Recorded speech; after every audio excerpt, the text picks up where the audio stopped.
Heavy বুদ্ধি, সত্যি এই বুদ্ধির কদর করতেই হবে। এখানে আমি রেডমি কোম্পানির কথা বলছি।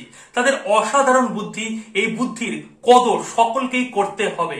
কেননা বেশ কয়েক মাস আগে তারা নোট সিরিজের অন্তর্গত note 10, note 10 pro, note 10 pro max এই তিনটে ফোন ইন্ডিয়া এবং বাংলাদেশ দুই দেশেই তারা লঞ্চ করেছিল এবং সেই ফোন কিন্তু ফার্স্ট ডে থেকেই প্রচন্ড পপুলার, প্রচন্ড হিট হয়ে গেছে। এখন অব্দি এই ফোনগুলো কিন্তু ব্যাপক হারে সেল হচ্ছে এবং এটা আমরা সকলেই জানি। নোট 10 এই ফোনটা 12,000 টাকায় ইন্ডিয়ান মার্কেটে লঞ্চ করা হয়েছিল। আর এটাও আমরা সকলে জানি এই ফোনটা এখন ইন্ডিয়াতে আরো 2,000 টাকা বাড়িয়ে দেওয়া হয়েছে। হ্যাঁ, তিনবার দাম বাড়ানো হয়েছে। এখন এই ফোনটার প্রাইস হচ্ছে 14,000 টাকা। এই সমস্ত কিছুর পিছনে একটাই গল্প আছে, সেটা হচ্ছে রেডমি 10 প্রাইম। এই ফোনটাকে তো লঞ্চ করতে হবে এবং এই ফোনটার প্রাইসও এই যে নোট 10 ছিল, এই নোট 10 প্রাইসের দামেই রাখতে হবে। এর জন্যই এত কিছু বুদ্ধি খাটিয়ে তারা করেছে।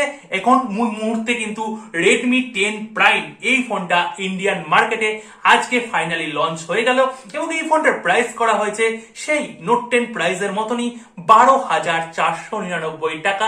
ইন্ডিয়ান প্রাইসের কথা বলছি, বেস ভ্যারিয়েন্টের কথা বলছি। বেস ভ্যারিয়েন্টটা হচ্ছে 64GB ইন্টারনাল মেমোরির সঙ্গে 4GB র্যাম এবং আরেকটা ভ্যারিয়েন্টকে লঞ্চ করা হয়েছে, সেটার মধ্যে 6GB র্যাম আছে এবং 128GB, যার প্রাইস হচ্ছে 14,500 টাকা। হ্যাঁ, এই রকম প্রাইস রেঞ্জের মধ্যে লঞ্চ করানো হয়েছে এবং এই ফোনটা বাংলাদেশে কিন্তু রেডমি 10 নামে লঞ্চ খুব তাড়াতাড়ি হয়ে যাবে। সুতরাং এই ফোনটার মধ্যে কি কি বৈশিষ্ট্য নিয়ে রেডমি কোম্পানি লঞ্চ করলো এবং এই ফোনটা তোমাদের কেনা উচিত কি উচিত না, সম্পূর্ণ একটা আনবায়াসড রিভিউ করব। ভিডিওটাকে অবশ্যই শেষ পর্যন্ত দেখার অনুরোধ রাখলাম। আর যারা এখন এই চ্যানেলটাকে সাবস্ক্রাইব করনি, বাংলা ভাষায় টেকনিক্যাল ভিডিও ডেইলি পাওয়ার জন্য এই চ্যানেলটাকে এখনই সকলে সাবস্ক্রাইব করে নোটিফিকেশন বেলটাকে অবশ্যই প্রেস করে অল করে দেবে প্রত্যেকদিন টেকনিক্যাল ভিডিও পাওয়ার জন্য। তো বন্ধুরা, অনেকদিন ধরেই একটা জল্পনা হচ্ছিল যে কখন তাদের নাম্বার সিরিজের ফোনগুলো রেডমি কোম্পানি লঞ্চ করবে।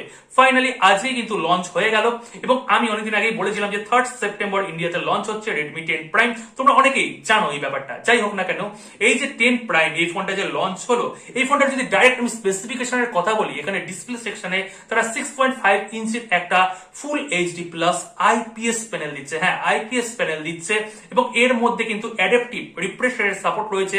90 হার্জের একটা প্যানেল দিচ্ছে। সুতরাং এখানে 60 হার্জ এবং 90 হার্জ যখন যখন ইচ্ছা হবে, সফটওয়্যারের যখন দরকার পড়বে 90 হার্জে চালানোর, তখন অটোমেটিক 90 হার্জে চলে যাবে। আর যখন দরকার পড়বে 60 হার্জে চালানোর, তখন অটোমেটিক 60 হার্জে চলে আসবে। এরকম আপ ডাউন কিন্তু সফটওয়্যার নিজের মাধ্যমেই করবে। অ্যাডাপটিভ রিফ্রেশ রেট কিন্তু সাপোর্ট এর মধ্যে দিয়েছে রেডমি কোম্পানি, যেটা কিনা দামি দামি ফোনের মধ্যে থাকে। এটা দিয়েছে বেস্ট, খুব ভালো দিয়েছে, থামস আপ দিতেই হবে। যাই হোক না কেন, এর মধ্যে 400 নিটস এর ব্রাইটনেস এর সাপোর্ট আছে। মোটামুটি এই প্রাইস রেঞ্জের মধ্যে ঠিকঠাক আছে। যদি এই ফোনটার পারফরমেন্সের সেকশনের কথা বলি, এখানে মিডিয়াটেকের G88, হ্যাঁ G88 এই প্রসেসরটাকে দেওয়া হচ্ছে এবং তোমরা সকলেই জানো, আমি জাস্ট আগের ভিডিওতেই বলেছিলাম G85 যে প্রসেসরটা রয়েছে তার থেকে এক স্টেপ জাস্ট সামান্য এগিয়ে রয়েছে G88 প্রসেসর। মানে G85, G88 real life use যখন তোমরা করবে, তোমরা পার্থক্যটা একদমই বুঝতে পারবে না। এটা একটা নতুন প্রসেসর, অবশ্যই 4G প্রসেসর এবং প্রসেসর কোম্পানি কিন্তু একই নামে তো আর প্রসেসর বার করতে পারে না। তারা একটু ক্লক রেটটা চেঞ্জ করে দেয়, হয়তো 1% এখানে বুস্ট করে দিল, হয়তো 2% বুস্ট করে দিল, একটা নতুন নাম রেখে দিল। এইরকমই কিন্তু G85 থেকে G88 করে দেওয়া হয়েছে। যাই হোক না কেন, 4G প্রসেসর 5G হলে বেটার হতো, কিন্তু এর মধ্যে যেটা সুবিধা হচ্ছে সেটা 90 হার্জের রিফ্রেশ রেট সাপোর্ট আছে এবং ক্যামেরার মেগাপিক্সেলের সাপোর্ট কিন্তু এই প্রসেসরটার মধ্যে এক্সট্রা আছে। এই দুটো জিনিসই কিন্তু এক্সট্রা আছে এই প্রসেসরের মধ্যে, ওর জন্য G85 এর থেকে সামান্য এগিয়ে থাকবে। যাই হোক না কেন, প্রসেসর সেকশন এই প্রাইস রেঞ্জের মধ্যে ঠিকঠাক বলবো, একদমই কিন্তু কোনো নেগেটিভ পয়েন্ট আমি আনবো না। অবশ্যই যদি ক্যামেরা সেকশনের কথা বলি, এখানে তোমরা কোয়াড ক্যামেরা ফিচার্স পেয়ে যাচ্ছ, মানে 4টে ক্যামেরা পাচ্ছ ব্যাক সেকশনে। 50 মেগাপিক্সেলের ক্যামেরা তারা প্রথমবারের জন্য রেডমি সিরিজে দিচ্ছে। এর আগেও নোট সিরিজে 50 মেগাপিক্সেলের ক্যামেরা আমরা কিন্তু দেখিনি। এই প্রথমবারের জন্য 50 মেগাপিক্সেলের ক্যামেরা রেডমি কোম্পানি ইউজ করছে। যাই হোক না কেন, এটা কিন্তু একটা স্যামসাং এর সেন্সর এবং 48 মেগাপিক্সেলের যে ক্যামেরা সেন্সর স্যামসাং বানায়, তার তুলনায় কিন্তু এক অংশেও এই 50 মেগাপিক্সেলের ক্যামেরাটা এগিয়ে নেই। হ্যাঁ, বারবার করে বলছি, বলছি এগিয়ে নেই। 48 মেগাপিক্সেলে তোমরা যেমন আউটপুট পেতে সেম টু সেম আউটপুট পাবে, কোনো অংশে হয়তো কম পেতে পারো কিন্তু বেটার, মানে দারুণ একটা আউটপুট পাবে, দারুণ ক্যামেরা, এইরকম কিন্তু কেউ ভেবো না। মোটামুটি একটা অ্যাভারেজ কোয়ালিটির ক্যামেরা। এর সাথে থাকছে 8 মেগাপিক্সেলের একটা আলট্রা ওয়াইড ক্যামেরা, যেটা কিনা ঠিকঠাক আছে এই প্রাইস রেঞ্জের মধ্যে। এছাড়াও 2 মেগাপিক্সেলের ম্যাক্রো ক্যামেরা, 2 মেগাপিক্সেলের ডেপথ ক্যামেরা এবং 2 মেগাপিক্সেলের ম্যাক্রো ক্যামেরার মধ্যে কিন্তু 2x ডিজিটাল জুমের সাপোর্ট আছে।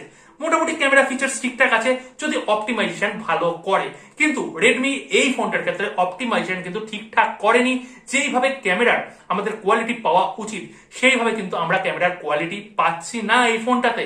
এই ফোনটা যারা কিনবে ভাবছো ক্যামেরার জন্য, তারা কিন্তু এই ফোনটাকে স্কিপ অবশ্যই করবে। আমি কিন্তু বারবার করে বলছি ক্যামেরার জন্য এই ফোনটার দিকে যেও না। নোট সিরিজের ফোন কিনতে পারো বা রিয়েলমি নাম্বার সিরিজের ফোন কিনতে পারো, তারা কিন্তু অবশ্যই এই ফোনটার দিকে যেও না যারা ক্যামেরার কথা চিন্তা করছো। ফ্রন্টে তোমরা পাঞ্চ হলে 8 মেগাপিক্সেলের ক্যামেরা পাচ্ছ। এখানে 8 মেগাপিক্সেলের জায়গায় যদি 13 মেগাপিক্সেল দিত বেটার হতো। 8 মেগাপিক্সেল দিচ্ছে, ঠিকঠাক আছে, আমি বলবো না যে খুব ভালো এখানে কাজ করেছে। যাই হোক না কেন, পাঞ্চ হলে দিয়েছে অ্যাটলিস্ট, এটা কিন্তু একটা বেটার কাজ। এখানে ডিউ ড্রপ নচ বা ওয়াটার ড্রপ নচ এরকম কিন্তু নচ কোনো ইউজ করেনি। যাই হোক না কেন, যদি অডিও সেকশনের কথা বলি, এখানে ডুয়েল অডিও মানে স্পিকার ইউজ করছে এবং দুটোই কিন্তু স্টুডিও স্পিকার এবং সাউন্ড কোয়ালিটি কোয়াইট ইমপ্রেসিভ। হ্যাঁ, দারুণ এখানে সাউন্ড কোয়ালিটি এখানে রেডমি কোম্পানি দিচ্ছে এই প্রাইস রেঞ্জের মধ্যে। এর জন্য কিন্তু একটা থামস আপ রেডমি কোম্পানিকে। এই যে ডুয়েল স্টুডিও স্পিকার, এটা কিন্তু রেডমি কোম্পানি সর্বপ্রথম একটা জিনিস হিসাবে কিন্তু সবাইকে ফলো করাচ্ছে। এছাড়াও আইআর ব্লাস্টার তোমরা উপরে টপে পেয়ে যাচ্ছ, দুটো মাইক্রোফোনের সাপোর্ট পাচ্ছ, একটা প্রাইমারি একটা সেকেন্ডারি টপে থাকছে। এছাড়াও যদি বিল্ড কোয়ালিটির কথা বলি, প্লাস্টিকের বিল্ড কোয়ালিটি থাকছে, কোনো গ্লাস ইউজ হচ্ছে না। ফ্রন্টে কিন্তু কর্নিং গরিলা গ্লাস 3 প্রোটেকশন থাকছে এবং রাইট সাইডে তোমরা এখানে ফিঙ্গারপ্রিন্ট সেন্সর পেয়ে যাচ্ছ। ফিঙ্গারপ্রিন্ট সেন্সরটাও কিন্তু এখানে আমার মোটামুটি মনে হলো খুব ইমপ্রেসিভ না, মোটামুটি একটা ফিঙ্গারপ্রিন্ট সেন্সরের সাপোর্ট তোমরা পেয়ে যাচ্ছ। যদি এখানে সফটওয়্যার এক্সপিরিয়েন্সের কথা বলি, এখানে অ্যান্ড্রয়েড 11 এর সাপোর্ট ইনবক্স পাচ্ছ এবং MIUI 12.5 এর সাপোর্ট ইনবক্স পাচ্ছ। 12.5 একটু অপটিমাইজেশন হয়ে এসছে, একটু হালকা আছে, মানে বুটওয়্যার কিন্তু এখানে কম পাবে এবং ব্লুটুথ গুলোকে তোমরা আনইনস্টল করার সুবিধা পাচ্ছ। কিছু কিছু ব্লুটুথ সমস্ত কিছু পাচ্ছ না। সিস্টেম অ্যাপগুলোর যেমন সাপোর্ট দেওয়ার কথা বলা হয়েছিল ওই রকম ফুল ফ্লেজ কিন্তু এখনো সাপোর্ট দেওয়া হয়নি, যেটা কিনা চাইনিজ রমের ক্ষেত্রে দেওয়া হয়েছে। গ্লোবাল রমের ক্ষেত্রে কিন্তু এইরকম কোনো সাপোর্ট দেওয়া হয়নি। যাই হোক না কেন, এখানে সফটওয়্যার সেকশন মোটামুটি তোমরা পেয়ে যাচ্ছ। যদি বাগ ফ্রি থাকে তাহলে এখানে ভালো তোমরা পারফরমেন্স পেয়ে যাবে এবং পরবর্তী সময় এখানে MIUI 13 এর আপডেট পাবে, 14 এর আপডেট হয়তো পেয়ে যাবে এবং অ্যান্ড্রয়েডে কিন্তু একটা আপডেটই পাচ্ছ। অ্যান্ড্রয়েড 12 এর আপডেট ডেফিনেটলি কিন্তু এই ফোনটার মধ্যে তোমরা পেয়ে যাবে। এইরকম একটা ওভারঅল সেটআপ নিয়ে এই ফোনটাকে লঞ্চ করানো হয়েছে এবং আমি বলবো এই ফোনটার দিকে এখন কি ইন্ডিয়ান গ্রাহকদের যাওয়া উচিত? একদমই যাওয়া উচিত না। এই ফোনটা ইন্ডিয়ার কথা বলছি, ইন্ডিয়ার গ্রাহকদের এই ফোনটার দিকে যাওয়া উচিত নয়। কেননা 1 থেকে 1,500 টাকা বাড়ালে আমরা যদি নোট 10 পেয়ে যাই, বা এখানে যদি আমরা নার্জো 30 যে ফোনটা রয়েছে, নার্জো 30 প্রো সরি, এই ফোনটা যদি 2,000-3,000 টাকা বাড়িয়ে যদি সেই ফোনটাকে আমরা পারচেস করে নিই, বা এখানে যদি আমরা রিয়েলমি 8 যদি এই ফোনটাকে পারচেস করি 5G সাপোর্টে, তাহলেও কিন্তু বেটার তোমরা পেয়ে যাচ্ছ। এখানে যে রেডমি 10 প্রাইম যে ইন্ডিয়ান মার্কেটে লঞ্চ করলো, এর মধ্যে এক্সট্রা অর্ডিনারি আমি এমন কোনো কাজ দেখছি না যার জন্য এই ফোনটাকে আমি প্রেফার করব। সমস্ত কিছু এভারেজ কাজ এবং ডিজাইনের ক্ষেত্রে কিন্তু এখানে দারুণ কাজ করেছে, অডিও সেকশনে দারুণ কাজ করেছে, এগুলো কিন্তু বলতেই হয়।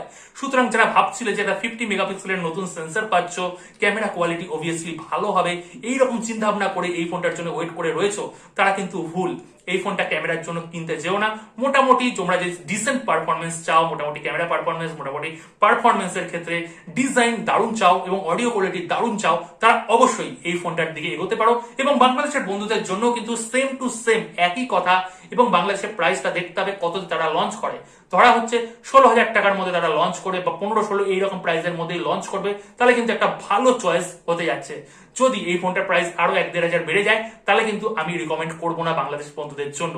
বাংলাদেশে কিন্তু প্রাইম থাকছে না, এখানে কিন্তু রেডমি 10 নামই লঞ্চ করবে, হয়তো এখানে 19-20 কিছু হয়তো চেঞ্জ করেও দিতে পারে। তো বন্ধুরা, ওভারঅল এখানে আমি তোমাদের গাইড করে দিলাম এই ফোনটার জন্য ওয়েট করা উচিত কি উচিত না, এবং যারা ভাবছিল এই ফোনটা কিনবে তারা কিনবে কি কিনবে না, সমস্ত কিছু বলে দিলাম। এরপরেও যদি কোনো কোশ্চেন থাকে অবভিয়াসলি কমেন্ট সেকশনটা খোলা রয়েছে, কমেন্ট সেকশনে কমেন্ট করবে, আমি সকলের কিন্তু উত্তর দিয়ে দেবো। ভিডিওটাকে লাইক শেয়ার করতে ভুলো না, ভিডিওটা একটু বড় হয়ে গেল, কেননা ডিটেলস কথা আমরা বলি, সব ওপিনিয়ন দেই, ওর জন্য ভিডিও একটু বড় হয়ে যায়। যাই হোক না কেন, পরের ভিডিওতে দেখা হচ্ছে, তাড়াতাড়ি দেখা হচ্ছে এবং অনেক আনবক্সিং করার ইচ্ছা ভাবনা জাগছে।